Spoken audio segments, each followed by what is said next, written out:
हम एक विधायक, हम राज्य सरकार को बोलेंगे, कौन सा बोली हम सेंट्रल गवर्नमेंट बोलेंगे?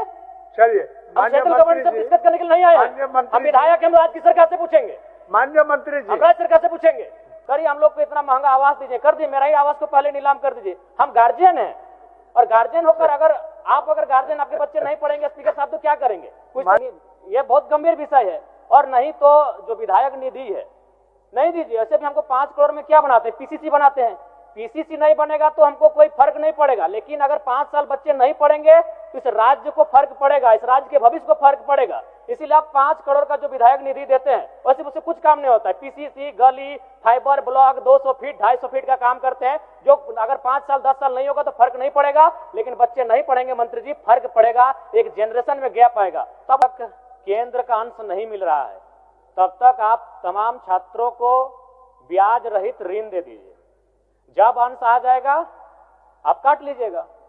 मेरा प्रश्न बड़ा ही गंभीर है। आज पूरे राज्य को पता है कि आज विगत वर्षों से ओबीसी के छात्र छात्राओं को स्कॉलरशिप नहीं मिला है, और इस पर जब भी बातचीत होती है तो विभाग, राज्य सरकार केंद्र को दोष देने का कार्य करती है। तो मैं स्पष्ट जानना चाहता हूं, क्योंकि इन्होंने उत्तर में भी लिखा है कि केंद्र सरकार से राशि प्राप्त होने के उपरांत भुगतान की कार्रवाई की जाएगी।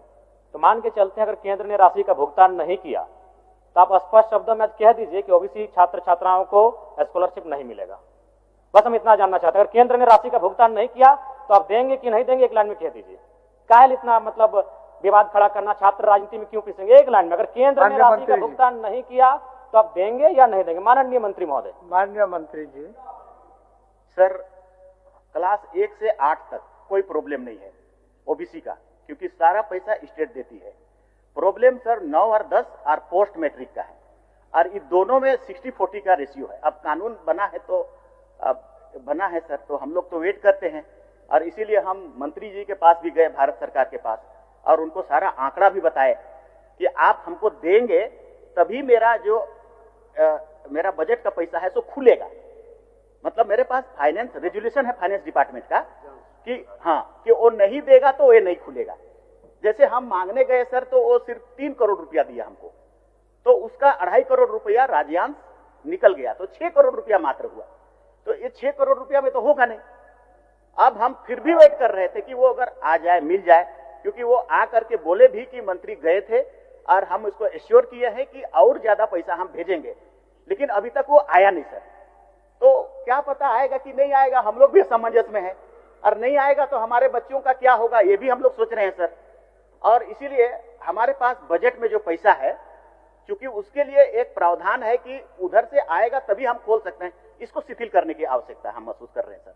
हमको देना है सभी ओबीसी बच्चों को, उसको आगे बढ़ाने के लिए हमको महसूस है इस बात को। इसलिए सर करीब करीब हमारे पास काफी इतना पैसा है जिससे कि ये संभव हो जाएगा। बजट के अनुसार 275 और 9-10 के लिए 39 करोड़ और 275 करोड़ है हमारा पोस्ट मैट्रिक के लिए, इतना पैसा है। तो ये शिथिलीकरण के लिए हम लोग लेटर लिख रहे हैं। कल हमने पित पत्र भी जारी कर दिया सेक्रेटरी को कि आप इसका वैकल्पिक व्यवस्था करें। केंद्र नहीं देगा तो उसकी बात है, मत देने दीजिए, हम क्या करेंगे उसको बात बताइए, मेरे पास बजट में है उसको क्लियर करिए। तो हमने लिख दिया है, कुछ दिनों में हम लोग इसका व्यवस्था करेंगे। पिछले कल के अनुसार हम शायद लगता है कि इसको हम लोग ठीक कर लेंगे। चलिए जयराम जी, अच्छा उत्तर हुआ। यानी ठीक है अध्यक्ष महोदय, 1 साल से ज्यादा हो चुका है, तो वही तो नहीं, सही बात। अगर केंद्र नहीं दिया तो क्या आपके पास विकल्प है, क्या तैयारी आपके? नहीं तो जयराम जी सर, आप शायद ध्यान से, 1 साल से ज्यादा हो चुका है।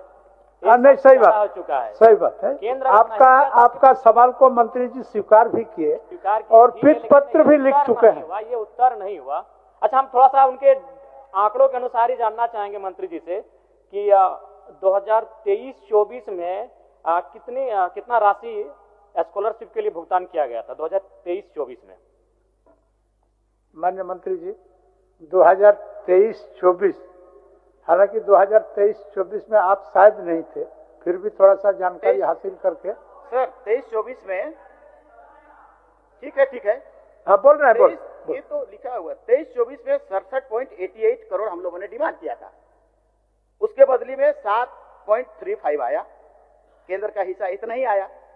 24-25 में 66.14 करोड़ रुपया डिमांड किया, 12 ही करोड़ आया। 25-26 में 45.91 करोड़ डिमांड किया, 3.95 ही करोड़ आया। फिर पोस्ट मैट्रिक में भी ऐसे ही हुआ सर, 271 करोड़ रुपया का हम लोग डिमांड किया, 77 करोड़ रुपया मात्र आया 23-24 में। 24-25 में 353 करोड़ का डिमांड किया, आया 33 करोड़। अभी 25-26 में 370 करोड़ का जरूरत है, उसमें जीरो आया, एक और नहीं आया। तो नहीं आ रहा है तो क्या करेंगे हम लोग सर? वही तो मैं कह रहा हूं कि ठीक है, मैं एक सुझाव देना चाहूंगा। बताइए सुझाव बताइए। मैं एक सुझाव देना चाहूंगा कि जब तक केंद्र का अंश नहीं मिल रहा है तब तक आप तमाम छात्रों को ब्याज रहित ऋण दे दीजिए। जब अंश आ जाएगा आप काट लीजिएगा। ये ये बहुत गंभीर विषय है। और नहीं तो जो विधायक निधि है नहीं दीजिए। ऐसे भी हमको 5 करोड़ में क्या बनाते हैं, पीसीसी बनाते हैं। पीसीसी नहीं बनेगा तो हमको कोई फर्क नहीं पड़ेगा, लेकिन अगर 5 साल बच्चे नहीं पढ़ेंगे तो इस राज्य को फर्क पड़ेगा, इस राज्य के भविष्य को फर्क पड़ेगा। इसीलिए आप 5 करोड़ का जो विधायक निधि देते हैं वैसे उससे कुछ काम नहीं होता है। पीसीसी, गली, फाइबर ब्लॉक 200 फीट 250 फीट का काम करते हैं, जो अगर 5 साल 10 साल नहीं होगा तो फर्क नहीं पड़ेगा। लेकिन बच्चे नहीं पढ़ेंगे मंत्री जी, फर्क पड़ेगा, एक जनरेशन में गैप आएगा। तो आप उसे रोक दीजिए। करिए, हम लोग को इतना महंगा आवास दीजिए, कर दिए, मेरा ही आवास को पहले नीलाम कर दीजिए। हम गार्जियन हैं और गार्जियन होकर अगर गार्जियन आपके बच्चे नहीं पढ़ेंगे स्पीकर साहब तो क्या करेंगे, कुछ तो उपाय करेंगे। माननीय सदस्य, नहीं, मैं सुझाव दे रहा हूं कि आप उनको ऋण दीजिए। भावना से नहीं तो 1 साल बीत चुका है, 1 साल बीत चुका है। भावना कुछ कानून 15 दिन के लिए होता है, भावना 15 दिन के लिए होता है, आपका भावना सही है, आपका भावना सही है। मैं तो सुझाव दे रहा हूं कि उनको ऋण दीजिए, बिना ब्याज के ऋण दीजिए। हम सेंट्रल गवर्नमेंट क्यों बोलेंगे? हम एक विधायक, हम राज्य सरकार को बोलेंगे। कौन से बोली हम सेंट्रल गवर्नमेंट बोलेंगे? चलिए, हम सेंट्रल गवर्नमेंट से डिस्कस करने के लिए नहीं आए हैं। हम विधायक, हम राज्य की सरकार से पूछेंगे। माननीय मंत्री जी, हम राज्य सरकार से पूछेंगे। बोल रहा है, ये ऋण का बात नहीं है। हमने जैसा आपको कहा सर, मैंने क्या कहा? मैंने ये कहा कि पीत पत्र हमने जारी किया है वित्त विभाग का रेजुलेशन को शिथिलीकरण करने के लिए। तो क्यों ऐसा किया? पैसा लाने के लिए। ज्यादा से ज्यादा जल्दी से जल्दी पैसा आएगा, हम लोग डिस्ट्रीब्यूट करेंगे। लेकिन हम केंद्र का हिस्सा है तो उसको देना उसका ऑब्लिगेशन था कि नहीं था? उसको वेट करेंगे कि नहीं? वेट कर रहे थे, नहीं आया तो अब हम अपना प्रक्रिया शुरू कर दिए स्टेट का पैसा देने के लिए। कुछ समय लगेगा, कर देंगे हम लोग। ठीक, कर देंगे। अध्यक्ष महोदय, इससे संतुष्ट थोड़ी हो पा रहे हैं। आप नहीं दिया केंद्र तो क्या करेंगे? वही एक लाइन बोल दीजिए। नहीं, हम कुछ नहीं, बोल दीजिए एक लाइन में कि अगर केंद्र का अंश नहीं आया तो राज्य के ओबीसी छात्रों को स्कॉलरशिप नहीं देंगे। जयराम जी, माननीय मंत्री ने बड़ी उदारता के साथ आपको जवाब दिया। एक मिनट महोदय, आदरणीय मंत्री जी से भी हम कहेंगे 1 साल से ज्यादा हो चुका है। हाँ, ठीक है। विलंब के लिए मंत्री जी को भी दुख है, तकलीफ है, और उन्होंने इसको भुगतान कराने की दिशा में वित्त पत्र लिख चुके हैं। एक नियम है, उस नियम को सिर्फ शिथिलीकरण करने के लिए। तो जैसे ही शिथिल हो जाएगा भुगतान करेंगे। बच्चों, हम बोल रहे हैं, तब तक ऋण दे दीजिए ना, बिना ब्याज पर ऋण दे दीजिए। अब माननीय मंत्री जी बताएंगे इनका विकल्प क्या है। मंत्री देखिए, ये गंभीर विषय है। क्या है? बिना ब्याज पर ऋण दीजिए, और जब केंद्र का अंश आएगा, जब आप स्कॉलरशिप। सर, ऋण एक तो सरकार या विधि या विभाग बैठिए जरम सिस्टम से चलता है ना सर। अब वो ऋण कहाँ से आएगा? कौन जगह से, कौन फंड को हम देंगे ऋण? हमारे पास जो स्कॉलरशिप का चीज है उसी पर हम सॉल्यूशन निकाल सकते हैं। ऋण हम कौन वाला पैसा को देंगे? क्योंकि मेरे पास तो कोई पैसा है नहीं ऋण देने के लिए। इसीलिए इसका सॉल्यूशन यही है जयराम जी, हम लोग जल्दी से जल्दी करें सब मिल करके, और उस पैसा को निकाले जो राज्य के पास है उसको हम लोग दे दें। जल्दी करें इस पर। थोड़ा समय दीजिए जयराम जी, थोड़ा समय पर्याप्त है। क्योंकि और भी माननीय सदस्यों को सवाल पूछना है, लेकिन हम संतुष्ट हो पाए ना राज्य के छात्र संतुष्ट हो पाए। बाकी माननीय मंत्री महोदय, आप लोग क्या कर रहे हैं नहीं कर रहे, लेकिन आपके माननीय सदस्य ने जो कहा कि आप केंद्र से पूछिए, गलत बात है। हम एक विधायक हैं, हम केंद्र से पूछने के लिए नहीं आए हैं, हम राज्य सरकार माननीय मुख्यमंत्री से पूछने आए हैं, हम विभागीय मंत्री से पूछने आए हैं। तो ये आप 2 साल कीजिए, हमारे साथ ये नहीं कर सकते हैं।